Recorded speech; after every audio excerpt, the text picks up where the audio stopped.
और ये बात कहने में ज़रा सा भी संकोच नहीं करना चाहिए किसी भी युवा को कि जब सरकार इस तरह से बिल्कुल सरकार के सारे कारनामे, मतलब जितने भी कार्य प्रणालियां हैं या जितने भी कार्य करने के तरीके हैं, वो सारी की सारी चीज़ें सराहनीय हैं, मगर उन अभ्यर्थियों के साथ क्या हो रहा है जो अभ्यर्थी सालों साल मेहनत करके इस भर्ती में शामिल हुए, उसके बाद उनके साथ अन्याय हो गया, उनकी कौन सुनने वाला है।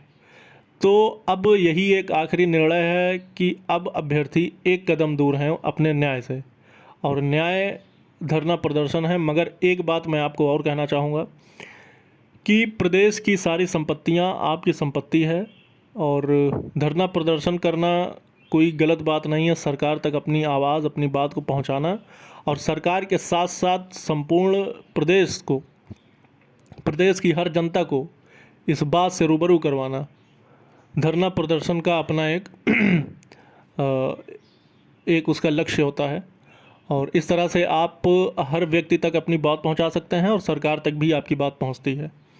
तो इससे फिर सरकार क्या निर्णय लेती है, फ़िलहाल तो अभी तक जैसा रवैया रहा है, इससे तो बड़ा ही दुखद और ये बड़ा ही निंदनीय रहा है।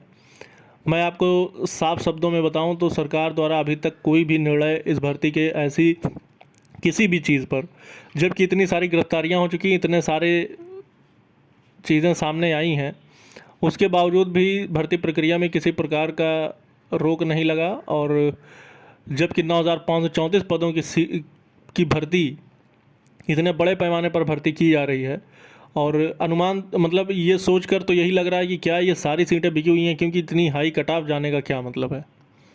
और अगर इतनी हाई कट ऑफ गई है, उसमें नॉर्मलाइजेशन की ऐसी विधि अप्लाई की गई कि सारे अभ्यर्थी बाहर कर दिए गए। बताइए, जो 135 क्वेश्चन सही करके इस भर्ती में शामिल हुआ था वो भी बाहर कर दिया गया, जबकि कट ऑफ 126 गई है। कौन से नियम के तहत ये नॉर्मलाइजेशन किया गया है? अगर इस पर कोई सवाल नहीं उठा सकता तो इस पर क्या मनमानी की जाएगी? सुप्रीम कोर्ट ने इस पर आदेश दिया था कि नॉर्मलाइजेशन पर कोई सवाल नहीं उठाया जा सकता, तो क्या अगर इस पर सवाल नहीं उठाया जा सकता तो क्या इस पर मनमानी करेगा भर्ती बोर्ड, या फिर क्या है? सारी चीज़ें क्लियर करना पड़ेगा भर्ती बोर्ड को भी और राज्य सरकार को भी। इसके लिए अभ्यर्थियों ने अब मन बना लिया है, धरना प्रदर्शन करेंगे इको गार्डन में, और जो भी निर्णय होगा वो निकल के आएगा। मैंने आपको पता ही है कि पिछली वीडियो डाला था जिसमें मैंने आपको चेताया था, उत्तर प्रदेश के बारे में बहुत सारी चीज़ें बताई थी, और बहुत सारी चीज़ें थी जिसको मैं आपको बताना चाहता था, और आपको एक बार उन बातों से एक बार आपको मैं जागृत करना चाहता था। लेकिन आपके उस पर जितने भी कमेंट आए हैं, मैं सबसे पहले इस मुद्दे पर इसलिए बात कर रहा हूँ क्योंकि इसी से जुड़ी हुई ये खबर है। तो आपने जिस तरह से हिम्मत दिखाई है कि आखिर अगर हमें न्याय लेना है तो उसका एक शांतिपूर्वक एक पक्ष होता है, जो कि जिसका अभी तक इंतज़ार कर रहे थे आप लोग। लेकिन अब एग्जाम्पल आप लोगों के सामने अग्निवीरों का था, तो आपने ऐसा कुछ करने का ठाना है, या फिर आपने ये भी सोच लिया कि धरना प्रदर्शन ही अब इस भर्ती में न्याय का एक आखिरी मौका है, जिसे हम धरना प्रदर्शन के ज़रिए ही इसमें न्याय हासिल कर सकते हैं। तो दोस्तों, मैं आपको एक बात बता देना चाहता हूं कि प्रदर्शन करना बिल्कुल सही है, बिल्कुल जायज़ है। सरकार तक बात पहुंचाने का ये